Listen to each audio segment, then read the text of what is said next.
Hi guys, so let's continue our challenge. So we are making a red velvet cake. So ito yung continuation pa rin ng What? Sorry. Huh? Continuation pa rin ng challenge natin sa red velvet cake.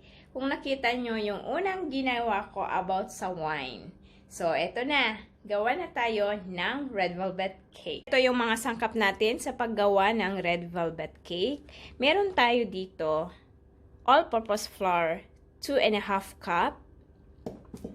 And we have here sugar, white sugar, 1½ cup.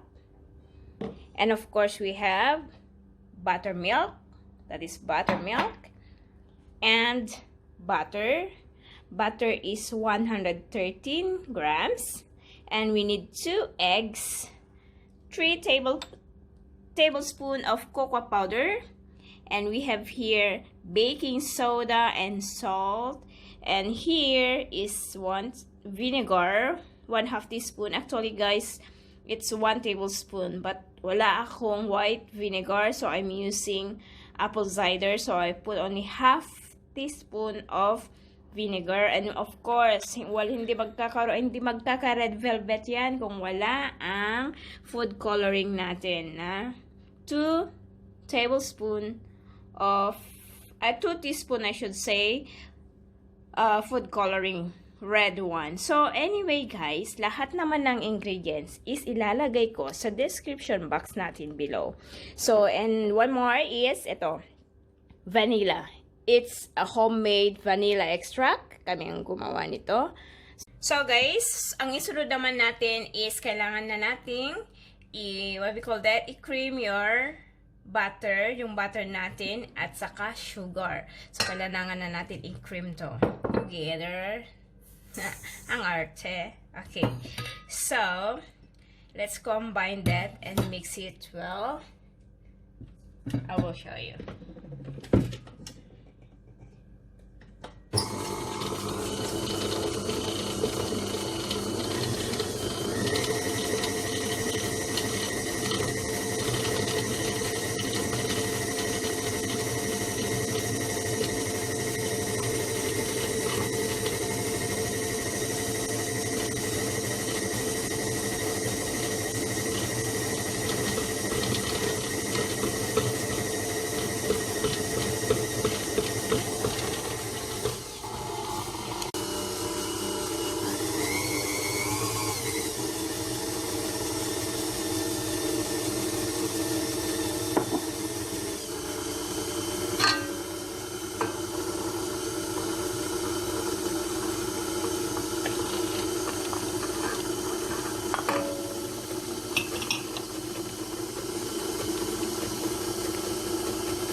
And for the vanilla,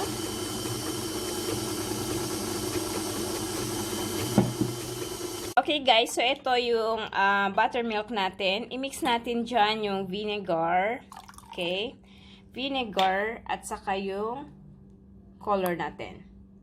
Yan.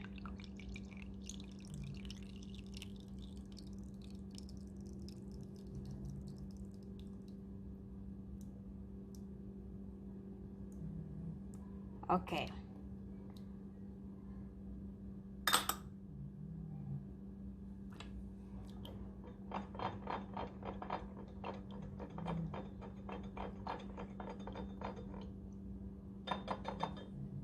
Yan. Okay. After mixing the butter and the sugar and vanilla, guys, at saka yung egg natin. So ito yung butter mixture natin. So ang next natin, guys, is yung cocoa powder natin. Kailangan natin siyang sieve.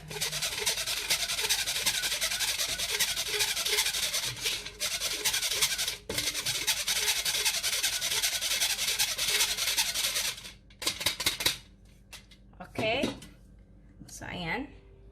Okay guys, so ang next naman natin is yung And dito na yung dry ingredients natin. Nilagay ko na dito. At sifted din to guys ha. Yung flour, salt, at saka baking soda. Kailangan ninyong isifted to. Okay? So it's already sifted. Ilagay ko lang dito ang kalahating mixture. At saka yung kalahati dito sa butter mixture natin.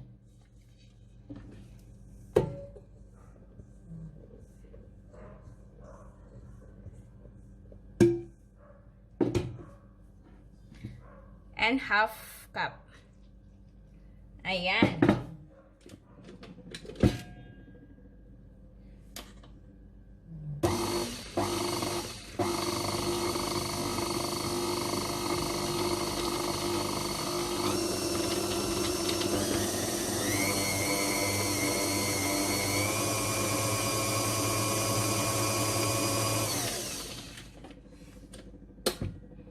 So, ilagay na natin lahat.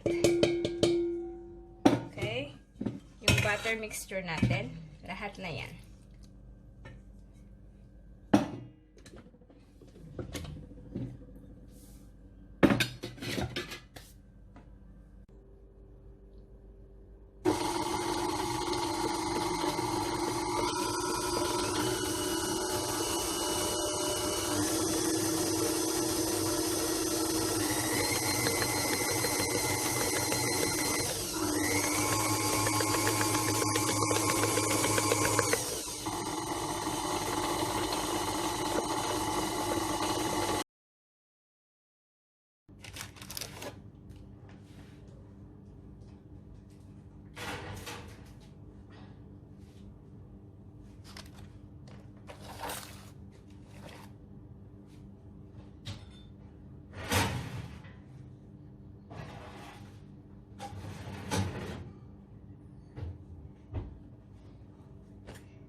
So guys, ito na yung red velvet natin. So, palamigin lang natin siya ng 10 minutes dito sa maya. Kasi kalalabas lang sa oven. Then, ilalagay ko na later sa, sa cooling rack natin. Para